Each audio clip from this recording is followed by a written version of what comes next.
Hello, I'm over here. Hope you're all well. Just wanted to do another video to show you how I made the last piece that I've just stuck on Bandcamp, if you want to buy it.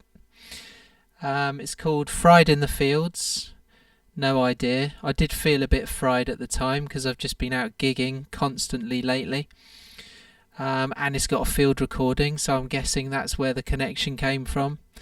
I'm not showing you the field recording now, but I can't remember where we got it. I think might have been at Slimbridge. Day out at Slimbridge, took the field recorder, got a load of cool samples, and that's what you'll hear in the background of the track. But anyway, today I'm going to show you how I did the modular side to it. Very simple, looks complicated, but it's actually only about 3 sounds, I think, 3 or 4 sounds. The bass line, which is where I got oh no, actually I started on the piano sound. Just picked up Bitbox Mark II from Elevator Sound, so big shout out to those guys.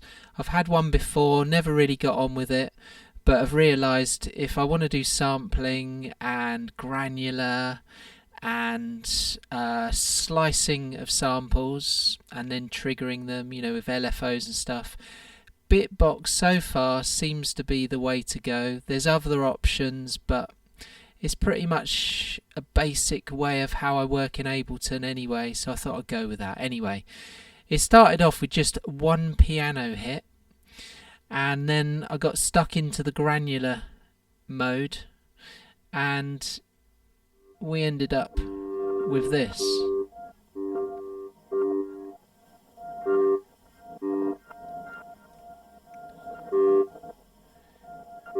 Now,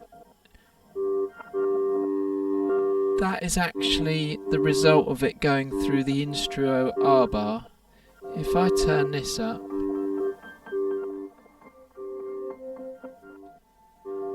you can hear the basic patch from within Bitbox.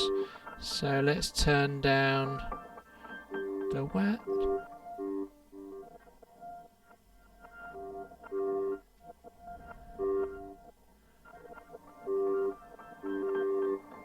And there you've got a combination of both what's coming out of the Bitbox and what's happened once I've recorded it into the R bar.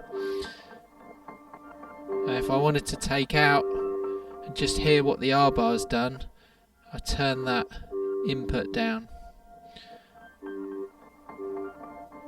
Okay, so I quite like mixing a bit of both, a bit of the original signal and then a bit of the effect of it running through the R bar. And then you can do all sorts of stuff once it's in the R bar. I've got it being modulated. I always tend to use the voltage block or the Batumi for modulation. I've got it going into the scan. I've got it going in the volt per octave. So if I mess around with the pitch, you should be able to hear the differences going on.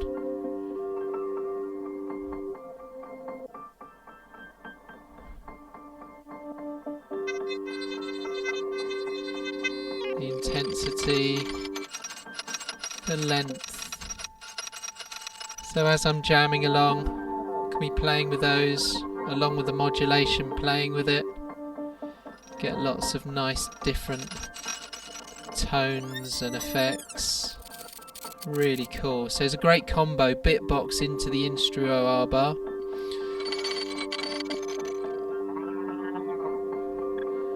Let's just check that signal's not too hot so we don't ruin the video. And then I've got it panning left to right just by going into the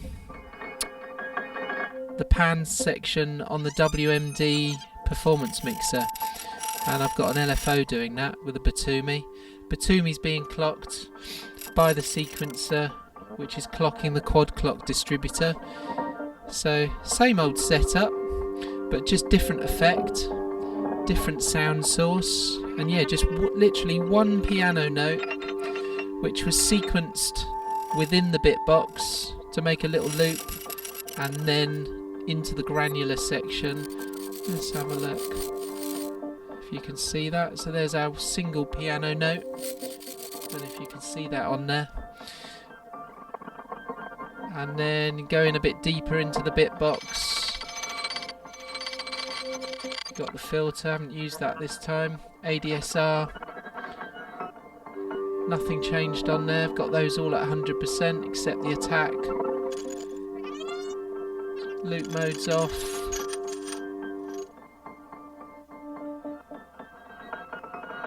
There's the granular section. Hang on a sec, are we on the wrong sample? Maybe it was this one. Let's have a look. Oh yeah, sorry, this one. So it was this loop actually that I've taken one sound from, changed the start point, and then I'm LFOing the start and end points. So how do we get into there? I've not had this that long.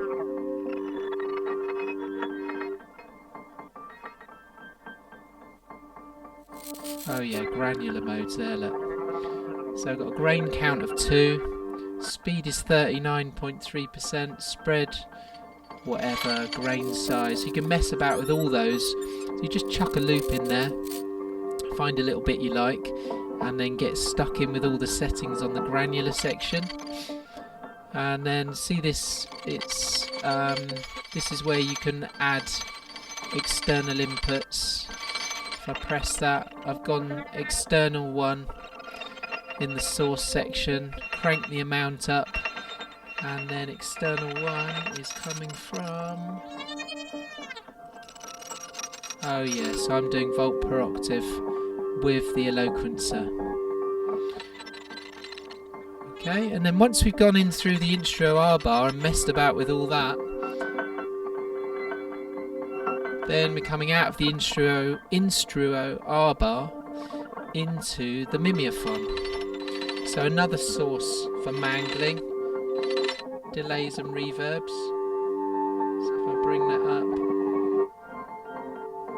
you should be able to hear the changes going on there. Got to watch out, it's peaking a little bit. Let's bring that down a bit. It's because I've got the dry and wet being modulated, so it brings it from dry to wet depending on what you've got going into it. It's probably an LFO or voltage block again. And I've got loads of modulation, got it on the repeats, so that should crank.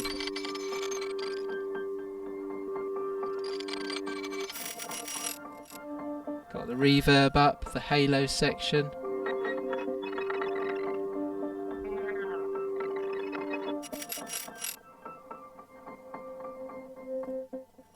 Change the zones. Yeah, that slight change there as you change the zones.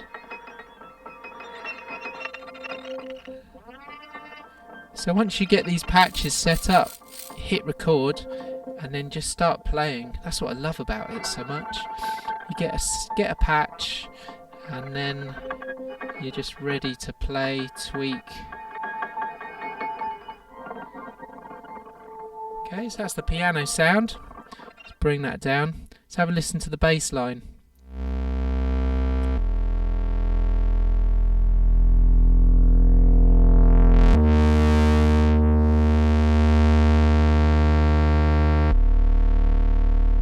It's a nice big fat bass sound.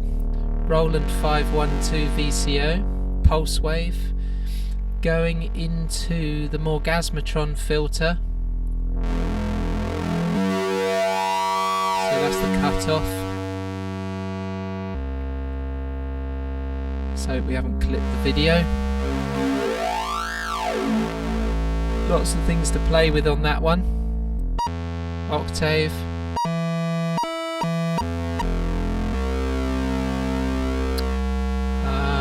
The pulse width.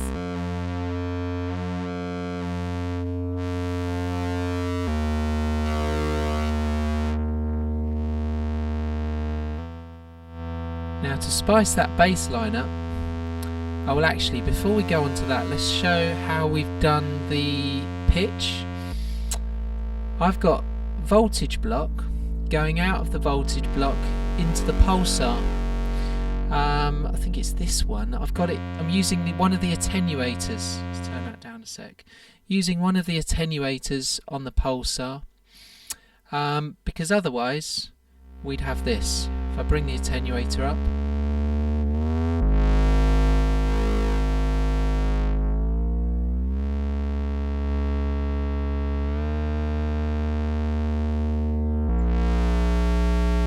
now you might like that pitch range, but I wanted something a bit less. I didn't want it hitting so many high notes.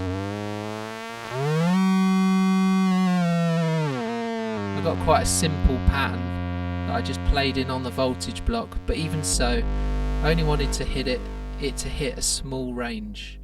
So using the attenuator, that's brought the voltage down, I think. Again, I'm not that technical, but I'm guessing that's what it's done, or the voltage range is down. And then because you've got crocodile clips with a pulsar, I've just botched them together. So I've got a clip going onto a normal modular cable. Don't know how safe that is for the equipment, but I'm sure it'll be fine. Nothing started smoking yet. And that's going in the key or the volt per octave section of the VCO. So that's giving us our little bass line, and did that again. Oh, we did that on, I did use the attenuator again on the filter of the bass to sweep through the cutoff range. And again, I didn't want a massive range being done, so I used another attenuator on the pulsar. So if this is a bit slow, but I've got to rethink it all through through the massive cables. So good use of the pulsar's attenuators there, and easy way just to botch the cables together, crocodile to normal, what do you call those, 1/4 inch? No, 3/4 inch jack, mini jack cables that the modular uses. So to spice up the bass line, I've also got an effects send. If you have a listen to this.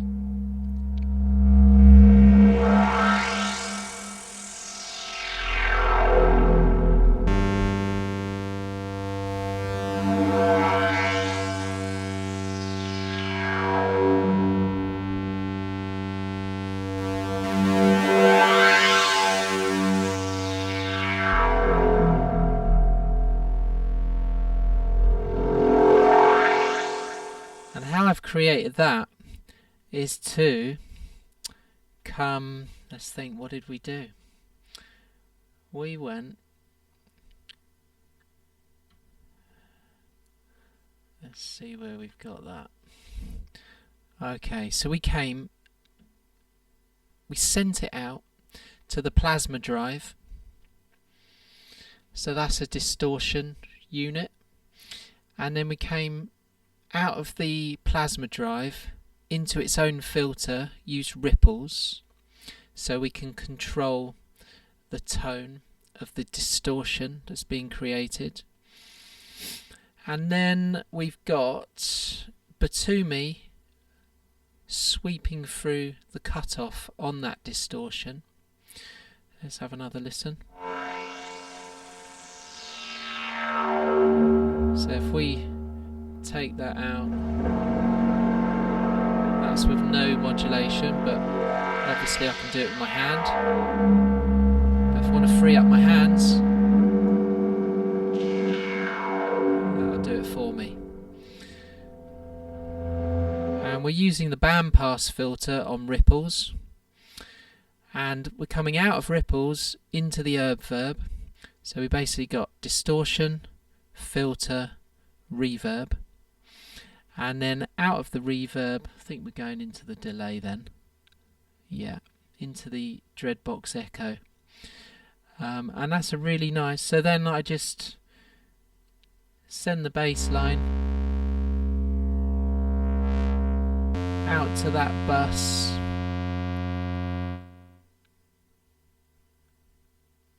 and then we got it coming back into its own channel. So the bass line's on channel 3, and then we got the effects send. Rather than coming back in on the return, I've got it coming back into its own channel. That means I've got a bit more control. And if I wanted to get a bit of a feedback loop going, got to be careful, watch your ears.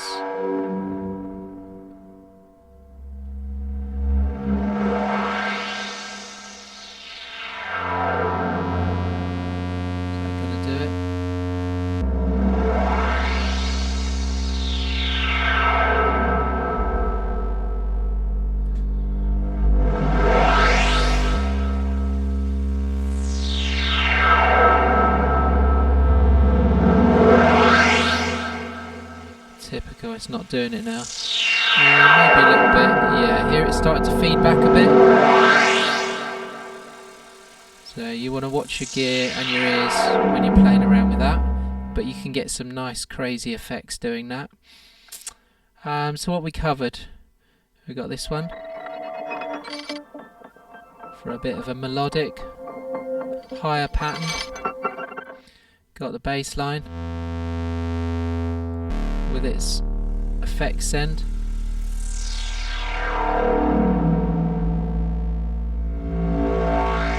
if we bring all those together,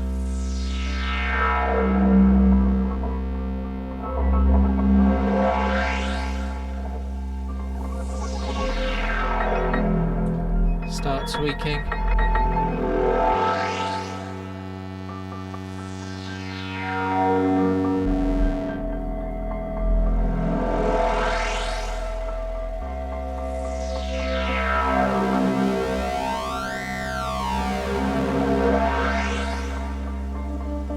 Over the mimeophone.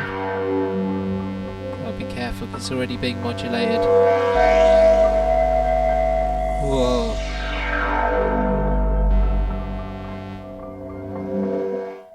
Okay, so you get the idea what I was doing with those sounds. Last thing we had was just drums. So just basic drum pattern with the pulsar. Have a little listen. I think about 1 o'clock with the volume. So we don't go in the red. I think we're on about 20 odd BPM here. Let's have a look. 24 BPM. So nice, slow, sludgy beat. Just got a kick, snare, hi-hat, and they're all tapped into the effects send on the pulsar, so we can get some crazy feedback with the delay.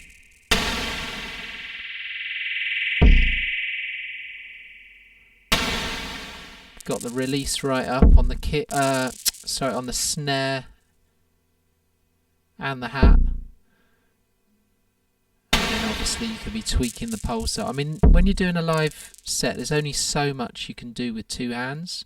This is why the modulation's great. But then it is nice to get involved with your hands as well. So you could be changing the frequencies of the hat and the snare. Could be changing the design of the sound with the warp, the tune. So you get the idea. And that was it. Then just bring all the different sounds back in. Bass line.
Okay, so it's just a bit of an insight into the sounds I was using.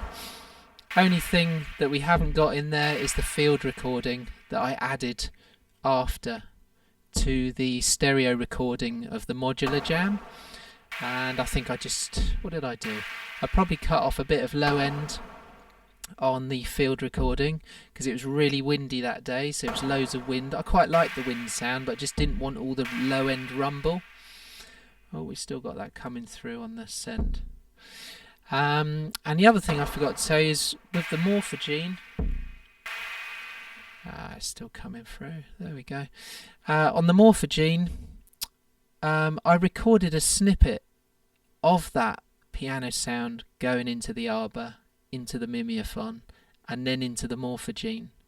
So I like doing that, and then I like messing around with the original sound and the sample that I've created with the morphogene, because then you can change from dry to wet and a bit of both just to get different textures.